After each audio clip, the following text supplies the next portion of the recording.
آپ کی ذات سے اس پورے علاقے اور پورے ملک اور پوری دنیا میں وہ خدمات لے جو آپ کا حصہ ہے، اللہ تعالیٰ نے آپ سے مقدر کیا ہے۔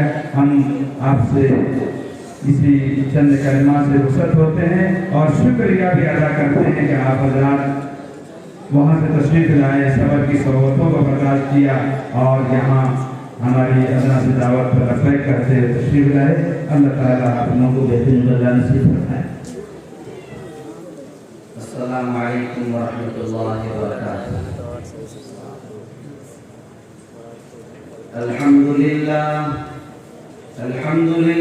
نحمده ونستعینه ونستغفره ونؤمن به ونتوکل علیہ ونعوذ باللہ من شرور انفسنا ومن سیئات اعمالنا من يهده الله فلا مضل له ومن يضلل فلا هادي له ونشهد أن لا إله إلا الله وحده لا شريك له ونشهد أن سيدنا وسندنا وحبيبنا وشفيعنا أعوذ بالله من الشيطان الرجيم بسم الله الرحمن الرحيم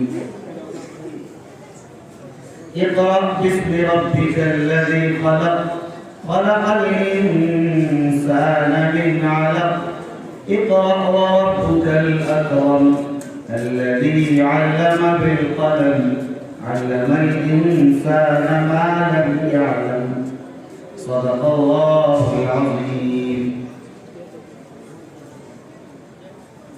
معزز حاضرین، بزرگوں اور دینی بھائیوں، پردہ نشین مائیں اور بہنوں، حق جل مجدہ کے شکر کے بعد سب سے پہلے میں شکر گزار ہوں اس ادارے کے تمام ذمہ داران، اراکین، مخلصین کا، خاص طور پر ادارے کے ذمہ دار بانی و روح رواں حضرت مولانا محمد اکرام صاحب، صدر القرآن اکیڈمی اور بانی و محترم مدرسہ حاضہ کا، اور ساتھ ہی گرامی قدر رفیق محترم حضرت مولانا مفتی عبدالرشید صاحب قاسمی دامت برکاتہم العالیہ کا، جنہوں نے یہاں آنے کے لیے مجھے دعوت دی اور جن کے اصرار پر یہ تاریخ میں نے یہاں کے لیے متعین کی، اور ساتھ ہی وہ تمام لوگ جو مفتی صاحب کے ساتھ مجھے دعوت دینے کے لیے گئے تھے، اور یہاں ہمارے بہت ہی کرم فرما محترم مولانا قاضی مجید الرحمان صاحب اور ادارے کے اساتذہ، ذمہ داران، طلباء، مخلصین، محبین، منسلکین، بابوان اور اطراف بسمتیہ بازار کے تمام ہی لوگ جو یہاں تشریف رکھتے ہیں، اللہ ہماری اور آپ سب کی اس آمد کو قبول فرمائے، اور اللہ تعالیٰ اس اجلاس کو اور اس اجلاس میں ہم سب کی حاضری کو ہم سب کی نجات کا ذریعہ بنائے۔ دیکھیے، یہاں اجلاس اپنے اختتام کے مرحلے میں ہے اور 9:30 بجے تک یہ جلسہ چلنا تھا، اور مجھے 9:30 بجے ہی دعوت دی گئی ہے، جس سے آپ اشارہ سمجھ رہے ہوں گے کہ میں دعا کرا دوں، لیکن بہرحال ایک یہ بھی کہا کہ بھائی 10 بجے تک بھی جلسہ چل سکتا ہے، اس سے آگے نہیں جانا ہے انشاءاللہ۔ تو اس لیے میری کوشش رہے گی کہ چند منٹ میری کچھ گفتگو ہو جائے اور چند منٹ دعا ہو جائے گی، اور 10 بجے تک ہم لوگ فارغ ہو جائیں گے انشاءاللہ۔ ابھی آپ حضرات نے 2 اہم تقریریں سماعت کی ہیں۔ امام شریعت کے قاضی شریعت حضرت مولانا مفتی انصار عالم صاحب قاسمی مدد اللہ علی سے، اور امام شریعت کے نائب قاضی